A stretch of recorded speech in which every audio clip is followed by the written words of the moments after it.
Topic है और उस टॉपिक का नाम है विभिन्न प्रकार के जो दाब होते हैं ना, जैसे डीपीटी, ओपी, टीपी, डब्ल्यूपी, ऐसे विभिन्न प्रकार के दाब होते हैं। प्रासरणी दाब, विसरण दाब, न्यूनता, उनसे और उनमें संबंध, उनसे क्वेश्चन आते हैं। तो पहले हम दाबों के बारे में अध्ययन कर लेते हैं, फिर उनके बारे में भी अध्ययन कर लेंगे। ठीक है, तो इम्पोर्टेंट टॉपिक है एक ट्रांसपोर्टेशन इन प्लांट का।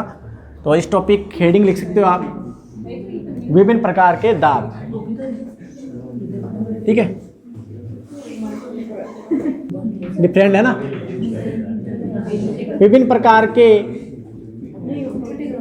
दाब व संबंध। ठीक है, क्या संबंध होता है? ठीक है, जैसे एक आपको एक क्वेश्चन देता हूं मैं। ठीक है, क्वेश्चन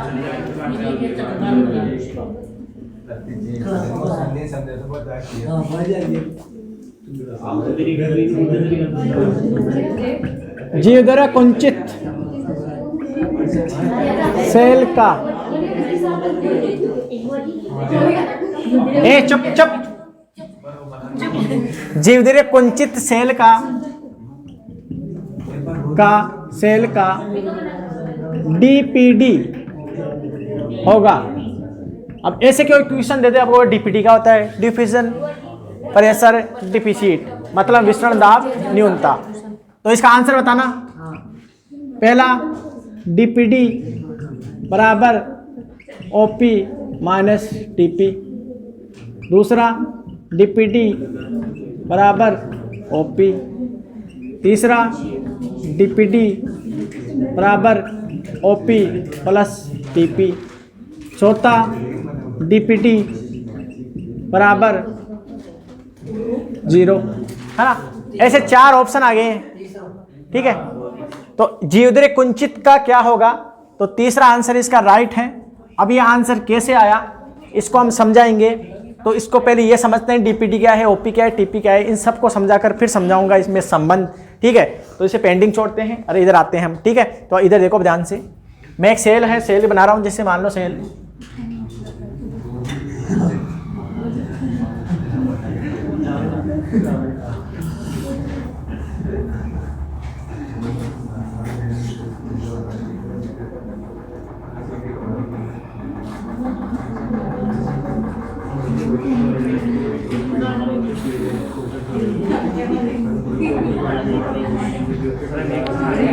चुप रहो, ये समझते नहीं हो क्या बोले जा रहे हो? मैं छोड़ दूंगा इस टॉपिक को, और इम्पोर्टेंट टॉपिक है, सुन लेना। और मैं कह दूंगा हो गया, और नुकसान तो नहीं है। ठीक है, ये तो है सेल वॉल, ये है सेल मेम्ब्रेन,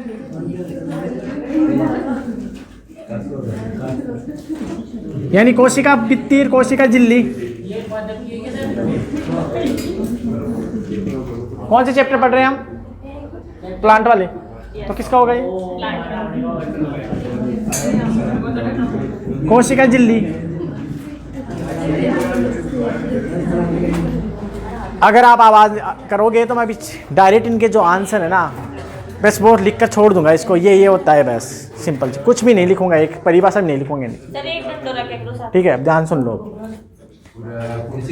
ध्यान से सुन लो। क्वेश्चन आता है, रायोवी क्वेश्चन है, एक बार क्वेश्चन भी दिया था मैं। डीपीडी क्या होता है? ध्यान से, खूब सारी दाब पढ़ेंगे। सुन लो, खूब सारी दाब पढ़ेंगे, खूब सारी दाब। सबकी परिभाषा में मैं यहाँ लिखते रहूंगा, आप लिखते रहना, साथ के समझते रहना। इधर देखो ध्यान से, देखो इधर बाहर की ओर है ना, ये प्राशन की क्रिया होती है। तो आप जानते हो बाहर से एक दाब लग रहा है, इसे हम बोलते हैं ओपी। और ओपी का मतलब ऑस्मेटिक प्रेशर, हम पहले वाली वीडियो में पढ़ चुके हैं, यानी प्राशन दाब। प्राशन का तो आप जानते हो, पदार्थ के जो कण होते हैं, यानी विलायक के कण अपनी उच्च सांद्रता से निम्न सांद्रता की ओर जाते हैं झिल्ली से होकर, इसे हम बोलते हैं क्या? और कोशिका भित्ति पारगम्य होती है। सुन लेना एक क्वेश्चन, कोशिका भित्ति पारगम्य होती है। ठीक है, आर पार जाते हैं। तो ये एक प्रकार का क्या है? प्राशन। अब इस प्राशन की क्रिया को रोकने के लिए जो विपरीत दाब लगता है, उस दाब को हम बोलते हैं क्या? प्रासरण दाब, ऑस्मोटिक प्रेशर।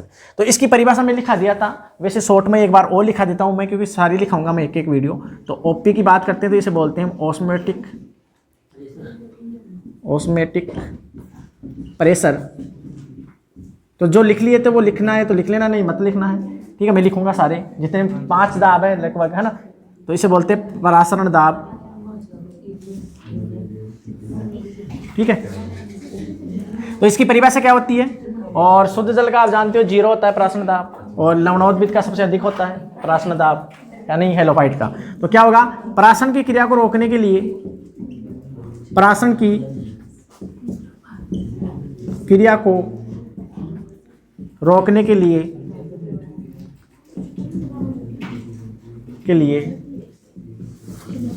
लगाया गया विपरीत दाब ओपी कहलाता है।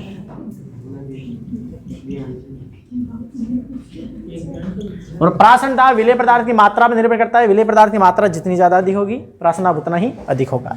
ये था पहला दाब, लिख लेना, नोट कर लेना इसे, हाँ साथ साथ नोट कर लेना, ठीक है, मिटाऊंगा मैं इसे। अब यह है इसका कोशिका द्रव्य, ये इसका कोशिका द्रव्य है,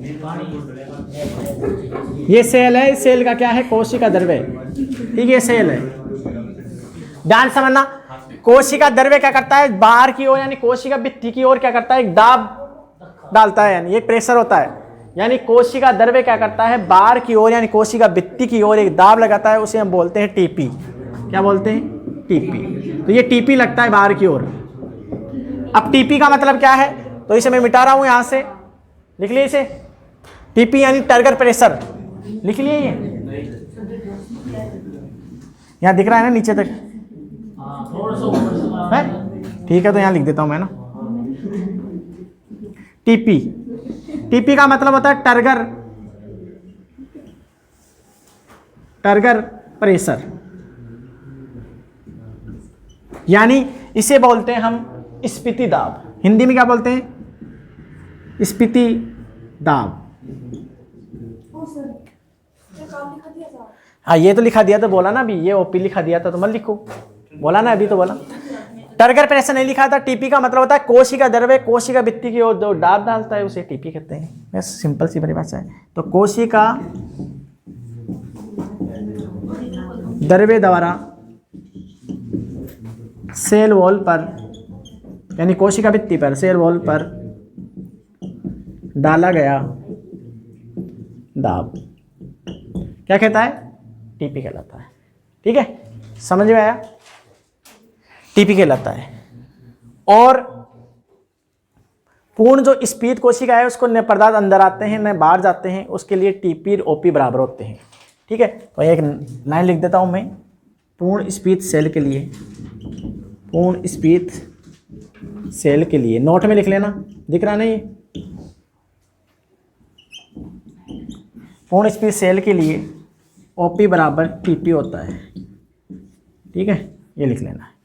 इसे लिख लिए तो ये हो गया टीपी दूसरे नंबर पर। चलिए आगे, इसे ऑफ कर रहे हैं। आगे देखो, ध्यान से देखो, इधर आगे देखो, तीसरी परिभाषा देखो ध्यान से। तीसरी WP यानी वॉल प्रेशर, इसे बोलते हैं भित्ति दाब। भित्ति तो आप जानते हो, भित्त यानी दीवार।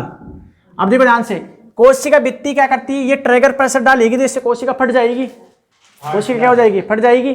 तो इसके विपरीत क्या करती है? कोशिका भित्ति भी एक दाब डालती है अंदर की ओर, जिसे हम बोलते हैं WP यानी वॉल प्रेशर, यानी कोशिका भित्ति द्वारा टीपी के विरुद्ध लगाया गया दाब। सिंपल सी परिभाषा है। ठीक है, तो इसकी परिभाषा आप लिख सकते हो, टीपी यानी स्फीति दाब, स्फीति दाब के विरुद्ध लगाया गया दाब। किसके द्वारा? कोशिका भित्ति द्वारा, कोशिका भित्ति द्वारा दाब WP कहलाता है। समझ आ गया? याद रखना, अभी क्वेश्चन नहीं कर पाओगे, सुन लेना ध्यान से। कोशिका भित्ति अंदर की ओर दाब लगा रही है टीपी के विरुद्ध, इस दाब को हम बोलते हैं WP। ठीक है, दोनों मेंटेन रहते हैं, कोशिका बढ़ती नहीं है, तो टी है ना, WP TP बराबर रहते हैं। तो ऐसे भी लिख सकते हैं हम TP बराबर WP। ये कब, जब कोशिका सामान्य अवस्था में तभी होता है ये लागू, बाकी वैसे लागू नहीं है। सामान्य सेल में, सामान्य सेल में, ठीक है। तीसरी परिभाषा देखो, ठीक है। तीसरी परिभाषा, सॉरी चौथी परिभाषा, विसरण दाब यानी DP, डिफ्यूजन प्रेशर।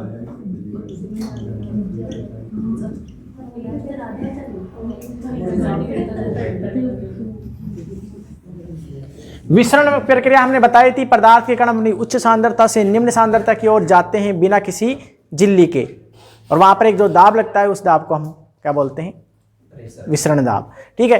तो जैसे अगरबत्ती हम जलाते हैं, चारों ओर उसका धुआं फैल जाना, परफ्यूम का फैल जाना, तो विसरण दाब पहले भी करवा दिया मैंने ये टॉपिक, ठीक है। तो इसको आप लिखना है तो लिख लो, नहीं देख लो, क्योंकि मैं तो लिखूंगा इसको, है ना। तो विसरण की क्रिया के दौरान लगने वाला दाब, शॉर्ट में लिख देता हूं, विसरण क्रिया के दौरान लगने वाला दाब, ठीक है, DP कहलाता है, समझे। इसे ऑफ करना ना। पांचवें नंबर पांचवें पॉइंट की बात करेंगे। 5 नंबर जो दाब आता है वो होता है DPT, और अहम मतलब बहुत महत्वपूर्ण है, इंपॉर्टेंट ये दाब, ठीक है। उसी से ये क्वेश्चन आपको DPT लिख रहा था, ये सॉल्व कर पाओगे आप, ठीक है। तो 5वें नंबर पे आप लिखना DPD, इसे बोलते हैं डिफ्यूजन, इंग्लिश लिख लेना, डिफ्यूजन प्रेशर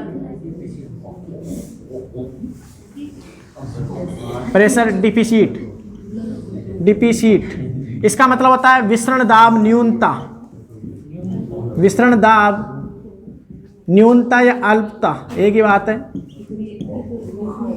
क्या हो रहा है, अब सुनो ध्यान से, आपको डिफ्यूजन वाली परिभाषा याद है ना, विसरण दाब, विसरण क्रिया मतलब पदार्थ के कण जा रहे हैं अपनी अधिक सांद्र निम्न सांद्र, वहां पर दाब काम कर रहा है, उसी दाब को बोलते हैं विसरण दाब। अब ध्यान से सुनना, विसरण क्रिया मात्रा पर निर्भर करती है, ठीक है, इन पर। तो विसरण दाब, मान लो कि विसरण दाब की सिंपल सी एक तरीका बताऊं DPT को याद करने का।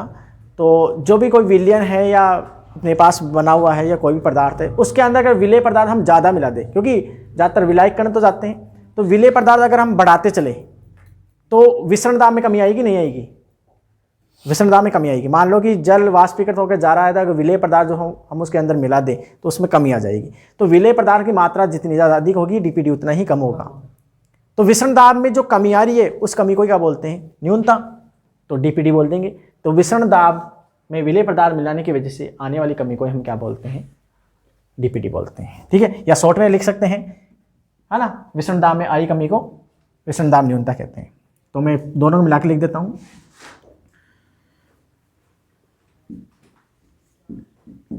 विलेय पदार्थ की मात्रा बढ़ाने पर विसरण दाब में जो कमी आती है उसे ही विसरण दाब न्यूनता कहते हैं, उसे ही DPD कहते हैं, ठीक है। तो विलेय पदार्थ की मात्रा जितनी ज़्यादा अधिक होगी, DPT उतना ही कम होगा। तो लिख लेना विसरण दाब, नोट में लिख लेना इसे,